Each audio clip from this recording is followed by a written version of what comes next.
Guys, I encountered this iPhone device that has screen damage. I mean, you know, the screen is separated, so we want to say that I should rearrange the screen.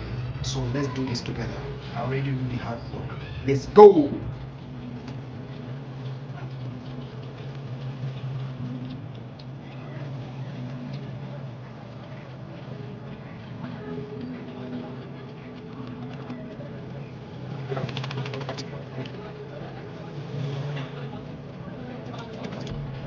So we'll just leave it for a short period of time before we put it together. Okay, let's continue.